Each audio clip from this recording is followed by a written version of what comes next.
목회를 하다 보면 가끔 충격적인 일을 만날 때가 있습니다. 얼마 전에 문자를 한 통 받았어요. 아침에 출근을 했는데 장례식장에서 온 문자입니다. 어젯밤에도 같이 통화를 했고 아침에 출근도 하신 집사님인데 장례식장에서 저에게 부고 소식이 온 겁니다. 저는 적지 않은 충격을 받았습니다. 하루 밤 사이에 인생의 생사가 바뀌어질 수 있다는 것을 보는 현장이었습니다. 여러분, 내가 모든 것을 다 할 수 있는 것 같은데 하나님께서는 내 인생의 한계를 보게 만드는 사건이기도 했습니다. 여러분, 우리 인생이 가지고 있는 한계는 그다지 크지 않습니다. 내가 내 인생을 항해하고 내가 내 인생을 개척해 나가고 내가 내 인생의 길을 열어가는 것 같지만 성경은 우리에게 말씀하십니다. 내 인생의 길의 항로는 내가 열어가는 것이 아니라 하나님께서 이끌고 계신다는 거예요. 그것을 볼 수 있는 것이 우리 인생의 한계이기도 합니다. 여러분, 우리는 살아가면서 안타깝게도 함장처럼 생각하며 살아갈 때가 많습니다. 내 계획에 따라 움직이려고 해요. 내 항로를 고집하려고 합니다. 그래서 하나님이 원하시는 그 항로를 향하여서 이탈합니다. 내 생각대로 걷다가 내 인생의 기준을 놓칩니다. 여러분, 정말 부탁드립니다. 하나님께서 원하시는 인생의 항로를 이탈하지 않기를 축복합니다. 여러분, 성경을 보면요, 구약 성경과 신약 성경에서 우리의 삶을 부르시고 우리의 삶의 소명이라는 것을 주시는데 거기에는 약간의 대동소이하지만 차이점을 발견할 수가 있어요. 특별히 구약시대에서 하나님께서 우리를 불러주시고 구약시대에서 하나님께서 우리에게 소명을 주시는 것은 아주 중요한 초점이 있는데 그것은 관계라는 것입니다. 한번 따라합시다. 관계. 관계가 굉장히 중요합니다. 여러분, 이 관계라는 것은요, 하나님께서 우리를 먼저 만나주신다는 거예요. 하나님의 전권적인 주권을 가지고 나를 불러주신다는 겁니다. 이 만남은, 이 관계는 개인적으로도 이루어집니다. 그것이 아브라함의 만남이요, 모세의 만남이요, 다니엘의 부르심 만남입니다. 그런데 구약성경에서 독특한 것이 무엇인가 하면 구약성경에서 이 부르심이라는 것은 특별히 공동체적으로도 부름을 가진다는 거예요. 그것이 대표적으로 보면 누굴까요? 이스라엘 민족이 되는 거죠. 오늘 이 시대는 교회 공동체로 하나님께서는 우리를 불러주시는 겁니다. 이것을 히브리어로 보면 카라라는 단어를 쓰고 있습니다. 이 카라라는 것은 하나님께서 만나주시는데, 하나님께서 불러주시는데, 하나님께서 우리를 불러주시고 사명을 주시는데 그것은 관계를 중심으로 우리를 불러주시고 만나주신다는 것입니다. 이것이 구약성경이 가지고 있는 아주 중요한 부르심과 소명의 초점이 됩니다. 자, 그리고 소리가 혹시 너무 큽니까? 괜찮으세요? 예. 신약 성경에서 약간의 차이가 있습니다. 신약 성경에서는 하나님께서 우리를 불러주실 때 무엇으로 불러주시는가 하면, 여러분들 놀라지 마십시오. 신약 성경에서는 우리를 하나님께서 소명이라는 것, 그러니까 정체성의 변화로서 우리를 불러주고 계신다는 거예요. 어두움 가운데에서 빛 가운데로 불러내 주셨어요. 그것이 신약 성경에서 우리를 불러주시는 하나님의 부르심, 하나님의 소명의 사건입니다. 대표적인 것이 여러분들이 잘 알고 있는 에클레시아라는 거예요. 에클레시아. 뭐죠? 교회지 않습니까? 그렇죠, 그죠? 자, 여러분 잘 보세요. 제가 여러분들을 재미있는 스토리 속으로 함께 들어가려고 합니다. 여러분 창세기 12장에 보면 누가 나옵니까? 창세기 12장. 아브라함이 나오죠, 그죠? 이 아브라함은 어떤 사람이었는가 하면 아브라함은 어느 날 신적인 존재를 만납니다. 야훼지요. 자, 그런데 그 야훼가 아브라함을 찾아와서 뭐라고 하는가 하면 내 본토와 내 친척과 내 아비 집을 떠나라는 거예요. 그리고 하는 말씀이 내가 너에게 지시할 땅으로 가라 말씀하고 있습니다. 여러분 얼마나 황당합니까? 지금까지 터전 삼아왔던 내 모든 삶의 자리를 하나님께서 떠나라는 겁니다. 안전장치를 하나님께서 포기하고 떠나라는 거예요. 그런데 여러분 어디로 가라고 지시가 있습니까? 없습니까? 없습니다. 내가 지시할 땅, 예를 들어서 대구 어느 지역으로 가라라든지 서울 어느 지역으로 가라 그러면 불안 심리가 사라집니다. 그런데 없어요. 그냥 무작정 가라는 겁니다. 여러분 그런데 하나님께서 아브라함에게 놀라운 약속을 하고 계셔요. 너를 저주하는 자에게 내가 저주하고 너를 축복하는 자에게 내가 복을 주겠다는 거예요. 그 이유가 무엇일까요? 그 이유는 한 가지입니다. 하나님께서 아브라함을 부르시고 하나님께서 아브라함을 콜링하셨을 때 아브라함을 재미있게 합시다. 복 덩어리로 불러주셨기 때문입니다. 할렐루야. 아브라함을 복 그 자체로 불러주셨다 이 말이에요. 옆에 있는 축복 한번 합시다. 장로님, 집사님, 권사님, 당신은 복 덩어리입니다. 시작. 특별히 우리 안수 집사님들한테 축복 한번 합시다. 당신은 복 덩어리입니다. 시작. 아멘. 복덩어리 되기 싫은 분 계십니까? 없어지죠, 그죠? 예. 하나님은 우리를 복덩어리로 불러주셔요. 그것이 아브라함의 부르심 속에 나타나는 아주 중요한 초점이 되고 있습니다. 자, 그 다음에 누가 나오는가 하면 모세라는 사람이 나오죠, 그죠? 출애굽기입니다. 모세는 어땠습니까? 모세는 어릴 때부터 굴곡이 많은 인생을 살았어요.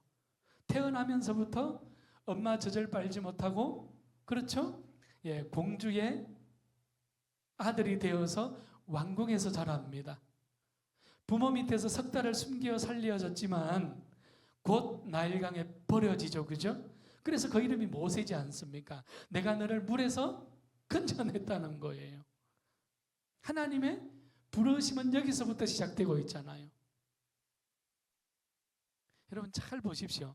40년 동안 애굽에 좋은 것 먹습니다. 좋은 것 배웠습니다. 좋은 것 누렸습니다. 왕자로 살아가고 있었어요. 이보다 더 행복할 때가 없잖아요. 자, 그런데 하나님께서 어느 날 모세의 그 삶을 바꾸기를 원하셔요. 모세를 다시금 불러주시기를 원하십니다. 모세의 나이가 대략 40살쯤 됐습니다. 우리 안수 집사님들 나이보다는 조금 많을 것 같기도 하고 조금 적을 것 같기도 하고 그렇습니다. 자, 중요한 것은 모세가 어느 날 순찰을 탁 하는데 자기들의 동족이 애굽 사람들에게 고난을 당하고 있어요. 가서 말렸습니다. 말리다가 한 대 툭 쳤더니 어떻게 됩니까? 애굽의 군인이 죽어버려요. 모세가 하루아침에 살인자가 되었습니다. 모세는 이렇게 생각해요. 아, 내가 이 시체를 빨리 모래 속에 숨겨버려야 되겠다. 성경에 보게 되면 모세는 시체를 모래 속에 숨겨둡니다. 자, 그런데 두 절만 뒤로 탁 넘어가면 이 일이 다음날 아침 바로 왕에게 탄로 나니라. 여러분 감출 수 없다는 거죠. 그래서 모세는 하루아침에 바로 왕을 떠나 미디안 광야로 도망자가 됩니다. 떠나게 되는 거예요. 모든 것을 잃었다 이 말이에요. 자, 미디안 광야에 가서 누구를 만납니까? 장인 이드로를 만납니다. 그의 양을 칩니다. 그가 주는 양의 젖을 먹으며 하루하루 근근히 살아갔을 겁니다. 결혼도 했어요. 예, 아이들도 낳았습니다. 그렇게 40년의 세월이 지나갑니다. 자, 그런데 어느 날 하나님께서 또 모세를 바꾸기를 원하셔요. 그날도 양을 치는데 어떻습니까? 호렙산이라는 곳에 산 중턱점 꺼지지 않는 신기한 불꽃이 가시떨기에 붙어 있습니다. 새벽부터 탔는데 오전이 지나고 낮이 지나도 꺼지지 않았어요. 모세는 이렇게 얘기합니다. 내가 저 신기한 광경을 보러 가야 됐다고 얘기합니다. 그리고 양을 버려두고 산으로 올라가지요. 자, 여러분 잘 보십시오. 모세의 부르심은 이렇게 진행되고 있습니다. 산에 올라갔더니 하나님께서 야훼께서 지금 뭐라고 합니까? 모세야, 내가 서 있는 곳은 거룩하니 뭐라고 얘기합니까? 내 발에서 신을 벗어나는 거예요. 여러분, 구약시대에 신발을 벗는다는 것은 단순한 의미가 아닙니다. 구약시대에 신발을 벗는다는 것은, 신발을 신는다는 것은 그 사람의 신분을 정확하게 알려주는 거예요. 신발을 신고 있다는 것은 주권자입니다. 자유인이에요. 자, 그러면 신발을 벗었다는 건 뭡니까? 너는 주권자요 자유인이 아니라 너는 노예라는 얘기입니다. 종이라는 얘기입니다. 야훼 하나님께서 모세를 불러서 여기 선 곳이 거룩하니 내 발에서 신을 벗어라. 이 말은 무슨 뜻이에요? 너는 나의 종이라는 뜻이에요. 너는 나의 노예라는 뜻입니다. 여러분, 이것이 부르심의 의미요, 부르심의 이유였습니다. 모세는 신발을 벗죠. 하나님의 뜻을 이루며 나아갑니다. 자, 여러분 잘 보세요. 오늘 하나님께서 모세에게 주고 있는 초점이 있어요. 그건 뭘까요? 하나님께서 모세에게 주고 있는 아주 중요한 초점은 한 가지입니다. 그것은 너의 주인이 누구라는 겁니까? 너 자신이 아니라 나 여호와 하나님이라는 뜻입니다. 그것이 모세의 부름에 있어서의 아주 중요한 초점이었어요. 자, 복습해 봅시다. 아브라함은 뭐였죠? 너는 복덩어리다, 그렇게 불렀어요. 맞습니까? 기억나시죠? 모세는 무엇이라 불렀다고요? 너의 삶의 주인은 너 자신이 아니라 나라는 거예요. 자, 우리 옆에 있는 분 축복합시다. 장로님, 지사님, 권사님, 당신의 주인은 하나님이십니다. 시작. 오늘 저는 우리 안소 집사님들의 삶이 하나님이 주인 될 수 있기를 축복합니다. 자, 그 다음 성경을 조금 더 넘어가면 다니엘이라는 사람이 나와요. 그죠? 다니엘은 1장 8절 말씀에 보게 되면 다니엘이 뜻을 정하였다 이렇게 얘기하고 있습니다. 다니엘은 나이 16, 17살에 포로로 잡혀가서 나라를 잃고 그는 비참한 인생을 살 뻔했어요. 그러나 하나님께서 다니엘을 통하여서 그 다니엘이 느부갓네살 왕이 제공하는 왕의 음식과 왕의 학식을 다 전수할 수 있는 기회를 줬습니다. 얼마나 감사합니까? 노예로 잡혀갔는데, 나라를 잃었는데, 그곳에서 종으로 살지 않고 그곳에서 좋은 것을 배웠고 왕궁에서 왕의 진미를 먹고 마시며 살아갑니다. 행복해, 행복하지 않아요? 좋잖아요. 그 포기할 사람 있습니까? 많지 않습니다. 그런데 다니엘은 오늘 왕궁에서 느부갓네살 왕이 제공하는 음식이 하나님 야훼 신앙과 맞지 않다는 것을 인식했어요. 몇 살 때요? 16, 17살 때예요. 기껏해야 중학생입니다. 놀랍지 않습니까? 그것을 분별할 수 있었다 이 말이에요. 여러분, 다니엘의 분별은 여기서부터, 다니엘의 부르심은 여기서부터 시작이 되었습니다. 그래서 다니엘은 뜻을 정하여 왕의 진미와 왕의 포도주를 더 이상 먹지 않기로 거절하게 됩니다. 뜻을 세웠으니까요. 이유가 무엇일까요? 이유는 한 가지입니다. 당시에 고기는, 모든 고기는 우상에게 바쳐졌던 우상의 제물이었기 때문에 그렇습니다. 우상에 바쳐지고 나서 그것이 시장으로 나와 팔려지고 먹여졌던 것이죠. 이유는 분명합니다. 하나님께 어울리지 않는다는 거예요. 여러분, 그런데 이 과정을 통하여서 다니엘은 고난을 받기보다는 오히려 하나님의 부르심에 응답하게 되는 겁니다. 놀랍지 않습니까? 다니엘이 하루에 창을 열고 예루살렘을 향하여 몇 번 기도합니까? 3번 기도해요. 그런데 여기에도 여러분, 느부갓네살은 얼마나 큰 돌을 가진 총리만 3명이 있었어요. 그 중에서 많은 관료들이 다니엘을 시기했습니다. 그래서 다니엘의 허점을 찾으려고 했는데 그 허점을 발견하지 못하니 다니엘의 신앙, 다니엘의 믿음, 그 율법을 거스르는 일을 만들지 아니하면 흠을 찾을 수가 없었기 때문에 오늘 왕에게 조서를 찍게 하고 의인을 찍게 만들죠. 그죠? 무엇입니까? 앞으로 한 달 동안 왕을 구하지 아니하고 다른 신이나 다른 사람을 구하는 자는 어떻게 하겠다는 거예요? 사자굴로 던져버리자는 거예요. 다니엘은 이 일을 알고도 기도하니라. 할렐루야. 다니엘이 있어 멋있던 사람이에요. 다니엘은 여러분 잘 보세요. 저 같으면 제가 목사긴 하지만 하나님 딱 한 달인데요. 한 달만 봐주십시오.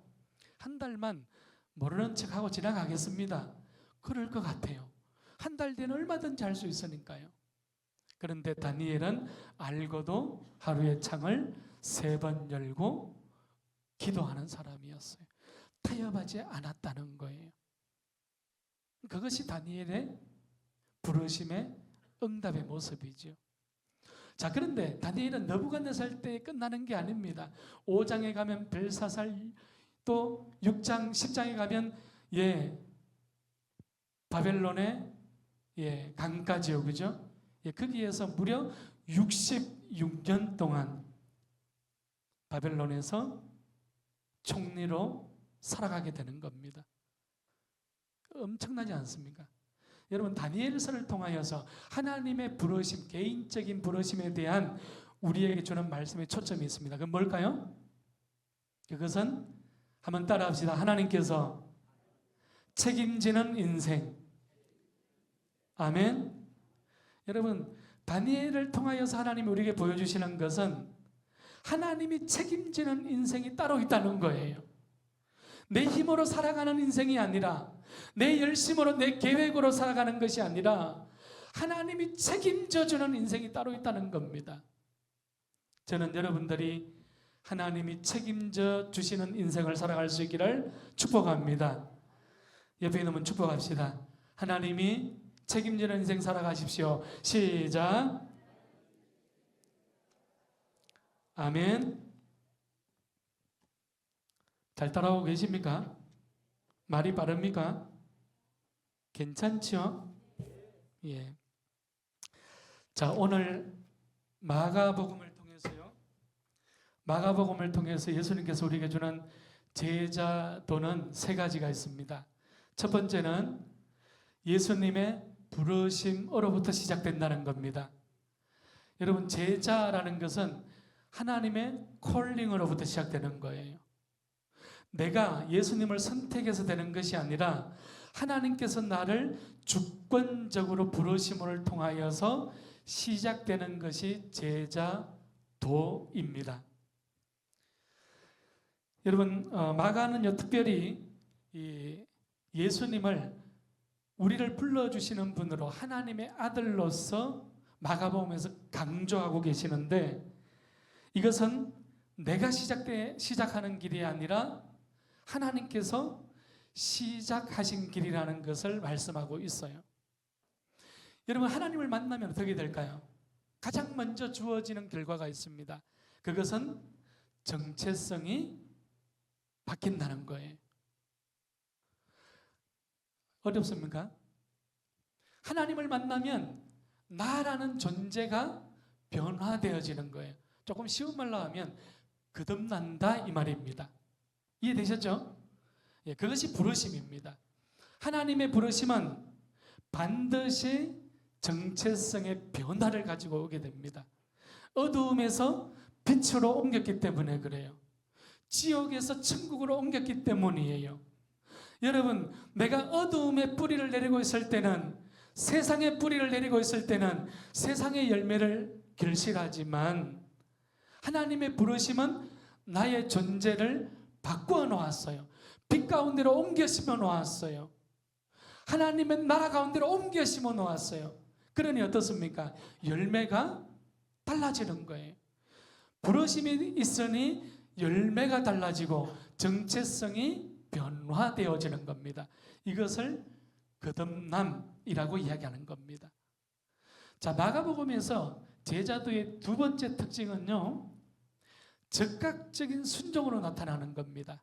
오늘 예수님께서 우리가 읽은 본문에 보게 되면 나를 따르라 그랬더니 안드레와 시몬 그리고 요한과 야고보가 어떻게 합니까? 아버지와 배와 그물을 버려두고 즉시 곧 at once입니다. 곧 따르니라 그렇게 표현하고 있어요. 여러분, 마가복음을 읽다가 보면 마가가 강조하고 있는 아주 중요한 단어가 있어요. 그것이 바로 곧이라는 단어입니다. 즉시라는 단어예요. 마가복음에서 강조되고 있는 아주 중요한 표현, 그것이 무엇이라고요? 곧, 즉시. 그래서 마가복음은 사복음서 중에서 가장 짧습니다. 마가복음은 예수님의 이야기, 예수님의 스토리를 전개하면서 예수님의 사역을 전개해 나가면서 제자들의 부르심을 전개해 나가면서 머뭇거리지 않아요. 제자들이 적시로 순종하고 예수님이 적시로 기적을 행하고 예수님께서 부르실 때에 제자들도 적시로 응답하면서 순종의 길을 선택하고 있다는 겁니다. 이것이 제자도, 마가가 우리에게 보여주는 제자도의 두 번째 아주 중요한 특징이 되고 있는 겁니다. 여러분, 오늘 우리의 삶의 우선순위를 내일 바꾸는 것이 아니라 즉시 바꾸고 예수를 따를 수 있기를 축복합니다. 그게 제자입니다. 오늘 우리 동부제일교회 성도님들께서 예수님의 콜링, 예수님의 부르심 앞에 즉시로 응답할 수 있기를 축복합니다. 자, 세 번째 특징은 무엇일까요? 예수님의 제자도의 세 번째 특징은 그것은 바로 사명으로 나아가는 것입니다. 예수님께서 불러주시고 응답하고 예수님 곁에서 머무는 것이 아니라 예수님께서 맡기신 사명을 붙들고 그 일을, 그 사역을 감당하는 삶이에요. 그것이 제자도의 마지막 특징이 되고 있습니다. 여러분, 우리는 예수를 믿으면 어떤 생각을 가지는가 하면 이제 내가 교인이 되었고 내가 구원받았으니 내가 장로가 되고 내가 안수집사가 되었으니 이제 좀 쉬자는 거예요. 이제 좀 창고를 짓고 한 부자처럼 재어놓고 안전을 누리고 싶어 합니다. 그런데 마가는 오늘 우리에게 그러한 제자의 모습을 말씀하지 않아요. 마가복음을 읽다 보면 예수님께서는 제자들을 품고 있지 않으셨습니다. 항상 너희들은 사람을 낚는 어부라고 파송하시고 보내시고 귀신을 쫓아내게 하시고 기적을 행하게 하시고 사명을 감당케 하시는 것이 마가복음에서 마가가 얘기하고 있는 아주 중요한 제자도의 모습입니다. 여러분, 예수님 옆에 머무는 것이 얼마나 좋습니까? 그러나 마가는 예수님 곁에 머무는 것이 아니라 예수님을 떠나라는 거예요. 세상으로 나아가라는 것입니다. 사명을 붙들고 그 사역을 감당하는 사람이 마가가 얘기하는 참 제자의 길이 되는 것이죠. 자, 그런데 재미있는 게 있습니다. 여러분, 마가는요, 예수님이 십자가를 지고 갈 때에 영광의 자리를 구하지 않았어요. 죽음의 십자가를 구하였어요. 그런데 제자들은 어떨까요? 영광을 구하고 있습니다. 예수님의 길과 제자의 길이 완전히 비교되고 있는 모습들을 우리는 마가를 통해서 확인해 볼 수 있게 되는 거예요. 저는 솔직히 이런 모습을 보면서 오늘 이 시대의 예수를 믿는 우리의 신앙의 모습을 때로는 위안을 받기도 합니다. 자, 여러분 잘 보세요. 성경에서 말하는 이 길이라는 것이 있어요. 길. 제자도라는 것은 길도자를 쓰지 않습니까? 이 길이라는 것은 여러분 동양에서는 이 길이라는 것을 어떻게 쓸까요? 이 동양에서는 길이라는 것을 어렵게는 내가 깨달은 이치, 삶의 도통했다고 얘기하죠. 그죠? 그것을 길이라고도 이야기합니다. 그러나 우리는 흔히 길이라는 것은 대로가 되기도 하고 모퉁이 길이 되기도 하고 그렇죠? 언덕길이 되기도 하고요. 오솔길이 되기도 하고요. 맞죠? 우리는 이러한 것들을 길이라고 씁니다. 서양은 조금 다릅니다. 서양에서는 이 길이라고 했을 때는 동과 서를 가로지르는 하이웨이죠. 고속도로죠. 그죠? 이런 것을 길이라고 이야기합니다. 웨이라고 쓰는 것은 방법을 얘기하는 거예요. 그것을 서양의 개념으로서는 길이라고 이야기합니다. 자, 그러면 우리 성경에서 얘기하는 길이라는 것은 뭘까요? 성경에서 제자도라고 얘기했을 때 오늘 우리가 알아야 될 길은 무엇일까요? 이 길은 헬라어로 보게 되면 호도스라는 단어를 쓰고 있습니다. 이 호도스라는 것은 단순한 길을 이야기하는 것이 아닙니다. 이 믿음의 길, 이 길은 예수님께서 나를 불러주신 거듭남의 길, 사명의 길, 사역자의 길, 이것을 바로 호도스라고 이야기하는 겁니다.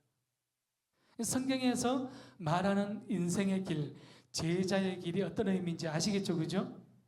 여러분, 차이가 있지 않습니까? 굉장히 중요한 것입니다. 여러분, 이러한 길을 그래서 성경에서는 한마디로 표현하면 이렇게 표현할 수 있을 겁니다. 방향이에요. 방향성. 내 믿음이 어떤 방향을, 내 인생이 어떤 방향을, 내 믿음이 어떤 방향을 향하여서 갈 것인가. 이것이 길이라는 호도스라는 의미가 되고 있다는 것이죠. 자, 여러분, 예수님께서는요, 마가를 통하여서 예수님이 걸어가신 길에 대해서 우리에게 말씀하고 있습니다. 그 초점은 무엇일까요?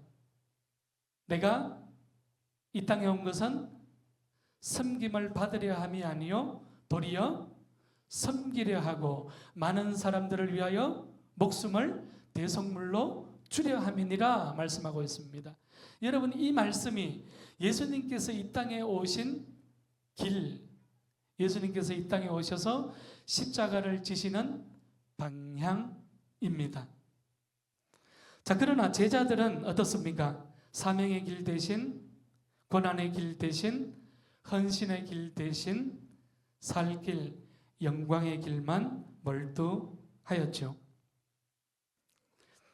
자, 여러분, 알렉스 파타고스가요, 의미 있게 산다는 책이라는 책을 썼는데 거기에서 이런 질문을 합니다.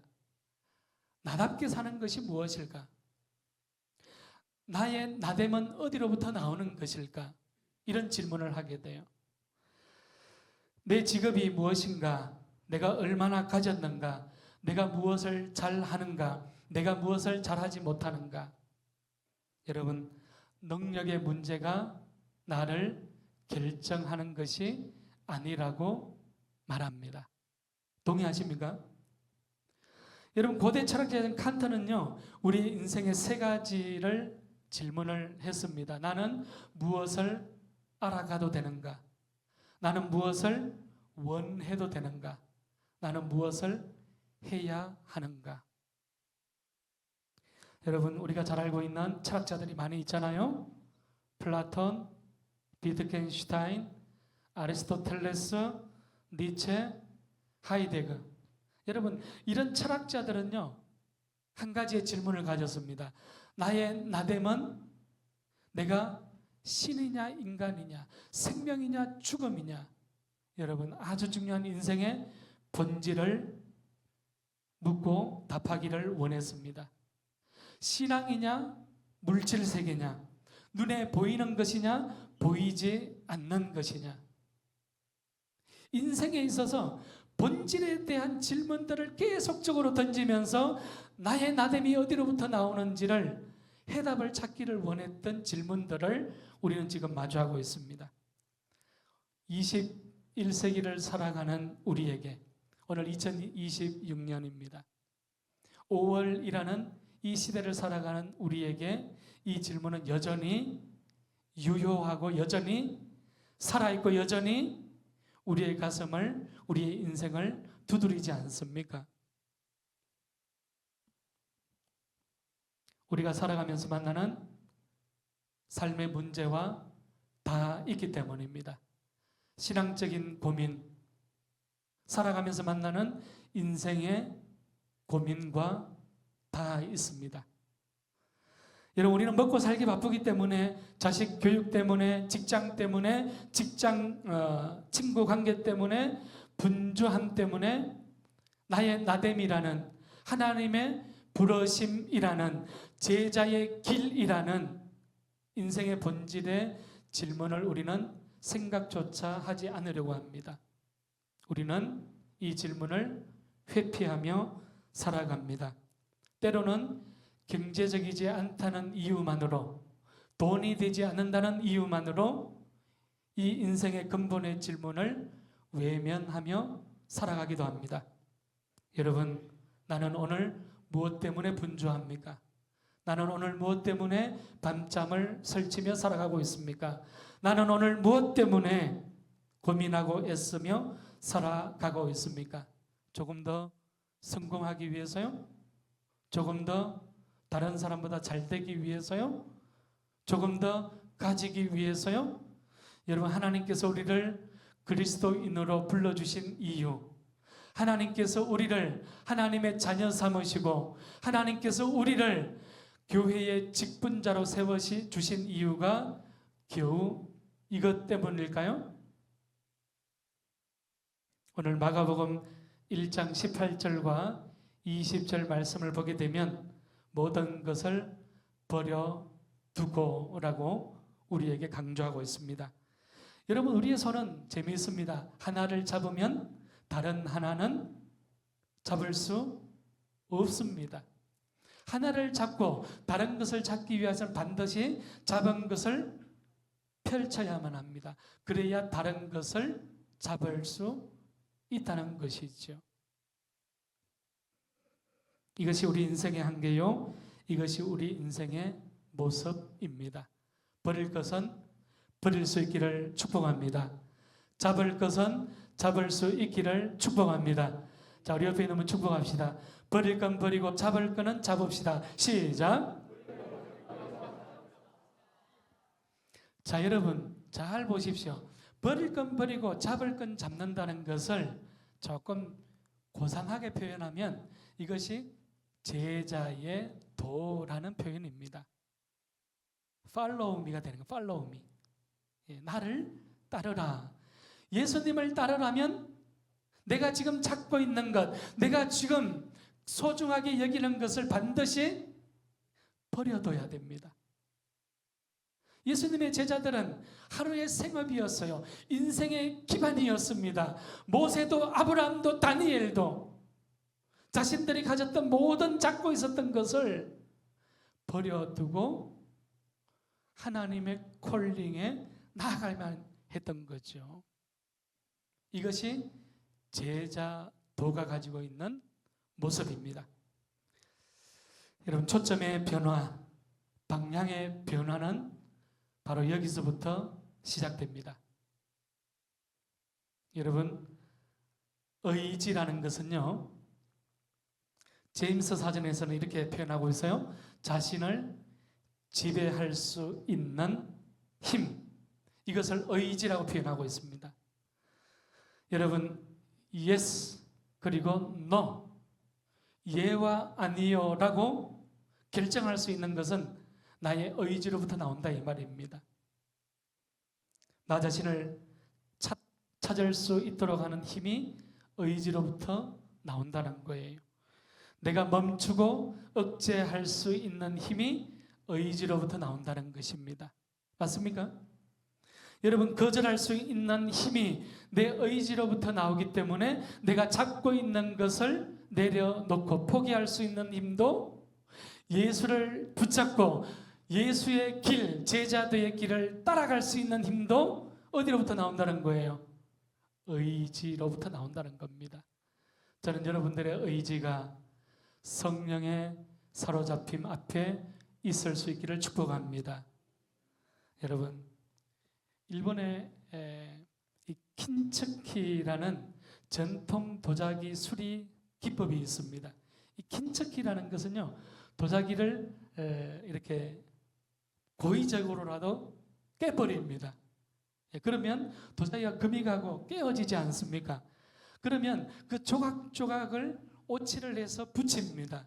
그리고 그 틈 사이에 금가루로 그 모든 금이 간 틈새를 메꾸어 가면서 깨어진 것을 새로운 예술 작품으로 성화시키는 작업, 그것을 일본말로 킨츠키라고 이야기합니다. 자, 여러분 보십시오. 세상은 깨어진 것을 버리라고 이야기하잖아요. 그런데 하나님께서는 우리를 제자로 부르실 때 너의 손에 있는 것들을 먼저 깨라는 거예요. 포기하라는 거예요. 잡고 있는 것을 놓으라는 것입니다. 그래야 그 깨어진 자리에 금가루로 하나님의 성령으로 메꾸어 가서 우리를 새로운 예술 작품으로 빚어내실 수 있다는 겁니다. 저는 오늘 헌신 예배를 드리는 우리 안수 집사회가 교회를 향하여서 이런 틈새를 메꾸어 가는 귀한 역할을 감당할 수 있기를 축복합니다. 가정에서도, 사회에서도, 교회에서도, 직장에서도, 우리 이웃 가운데에서도 깨어진 자리, 메꾸어야 할 자리를 예수 그리스도의 이름으로 메꾸어 갈 수 있기를 축복합니다. 여러분, 그것이 제자의 길이기 때문입니다. 오늘 마가는 우리를 그러한 자리로 불러주셨다고 마가복음을 통하여서 우리에게 말씀하고 있습니다. 시간이 많이 가는데 한 3분 더 써도 됩니까? 되겠습니까? 네. 오늘 이것은 이제 제가 결론적으로 말씀을 드리고 싶은데요. PPT 한번 띄워줘 보십시오. 경영하게 사는 얘기입니다. 제가 하는 얘기가 아니에요. 경영하게 사는 얘기인데 한번 읽어보십시오. 제 타이틀 한번 읽어보세요. 시작. 자, 지금 이 그림을 보니까 무슨 얘기인지 모르시겠죠? 자, 여기에 보면 Y축이 있습니다. 수학 잘 하시죠? Y축이 있습니다. Y축에서 위쪽은 똑똑한 형이에요. 경영학에서 하는 얘기입니다. 똑똑한 형, 똑똑한 유형. 이해됐습니까? 자, 아래쪽으로 내려오니까 뭡니까? 멍멍형, 멍청하다 이 말입니다. 멍청한 유형. 자, 그러면 X축이 있어요. X축에서 여러분들이 보는 좌측에는 뭐가 있습니까? 게으름. 됐습니까? 어떻게 이렇게 잘 아세요? 아시는 얘기입니까? 모르세요? 게으른 유형. 자, 그 다음 X축의 오른쪽으로 하니까 뭐가 있어요? 부지런한 유형이 있다. 자, 그러면 네 가지의 인생 유형이 있어요. 첫째, 똑똑하고 멍청하고 게으르고 부지런한 유형이 있습니다. 자, 그러면 여러분들 숫자 1은 1사분기예요. 1사분기를 두 개를 탁 조합을 해보면 어떤 유형의 사람이 나옵니까? 똑똑하면서 부지런한 유형의 똑부형. 됐습니까? 똑부형이 나왔어요. 자, 2사분기는 어떻습니까? 부지런하면서 멍청해요. 어떤 유형이죠? 멍부형. 공동체 안에는 똑부형도 있고 멍부형도 함께 있다는 거예요. 그 다음 3, 4분기는 뭡니까? 게으르면서 멍청하기까지 해요. 그죠? 무슨 유형이죠? 멍게형. 예, 멍게형입니다. 그 다음 4, 4분기는 뭡니까? 4, 4분기는 똑개형입니다. 똑개형. 똑똑하면서 게으른 유형이에요. 자, 퀴즈를 한번 내볼게요. 당신은 어떤 유형의 청지기인가라는 질문인데, 자, 경영학에서 얘기하는 CEO의 가장 좋은 유형은 1, 2, 3, 4번 중에 몇 번 유형일까요? 1번? 자, 1번 소리 하면 되네. 1번 손 들어보세요. 1번. 한 20번쯤 됩니다. 손 내리시고요. 자, 그 다음 2번 손 들어보세요. 부지런하면서 멍청하다. 이거 제법 있어요. 한 3번쯤 됩니다. 자, 그 다음 멍청하면서 게으른 형. 3번. 아무도 없습니까? 예, 그 다음 4번. 똑똑하면서 게으른 유형. 한 5분 정도 됩니다. 예. 손 안 드신 분들은 뭡니까?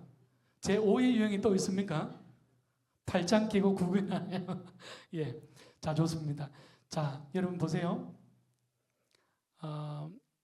똑부형과 똑개형 둘 중에 하나가 되는데, 멍부형은 어떤 스타일인가 하면 제가 경상도 스타일로 한번 얘기해 볼게요. 멍청하면서 부지런해요. 여러분들 오늘 설교 제목이 뭡니까? 제자도잖아요. 나를 따르잖아요. 그렇죠? 자, 여기서 보면 멍부형은 리더가, 우리 집사님 예를 들어도 되겠습니까? 미안합니다.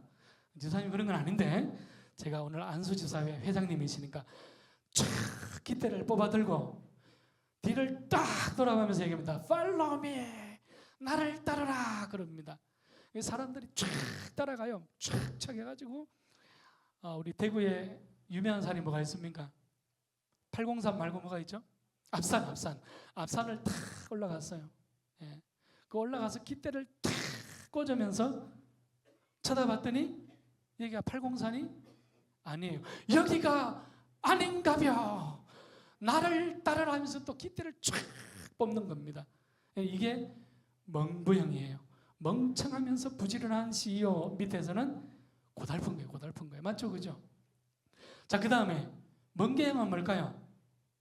멍청하면서 게으르기까지 하는, 두말할 것도 없습니다. 이거는 자살형. 맞죠? 그죠? 망하기 직전입니다. 자, 그 다음에 똑부형과 똑개형이 있습니다. 여러분, 경영학에서 얘기하는 청지기, 리더의 유형 중에서는 똑부형은 참모형입니다. CEO가 아니라 총무, 회계, 아시겠죠? 예, 똑부형. 똑똑하면서 부지런해야 돼요. 참모들은. 예. 그런데 진짜 CEO의 유형은 이렇게 얘기를 합니다. 경영학에서는 똑똑하면서 게으른 척하는 유형이다. 이해되셨어요? 똑똑하면서 게으른 유형이 아니라 똑똑하면서 게으른 척하는 유형. 저는 우리 최성수 목사님이 똑똑하시면서 게으른 줄로 알고 있습니다. 맞습니까? 예, 좋은 리더입니다. 예, 제가 함께 이 신학회 활동도 하고 하면서 많이 존경하고 본받는 후배이기도 합니다. 예, 여러분 좋은 목사님 모시고 우리 안수집사회가 틈새 블루오션을 잘 찾아내시고 또 우리 장로님들이 협력해서 이 시대의 틈새를 금가루를 묻혀서 좋은 동부제일교회라는 명성 있는 교회를 만들어내고 우리 권사님들이, 우리 집사님들이, 우리 모든 재직들이 그러한 아름답고 행복한 제자의 길을 걸어가는 우리 모두가 될 수 있기를 축복합니다.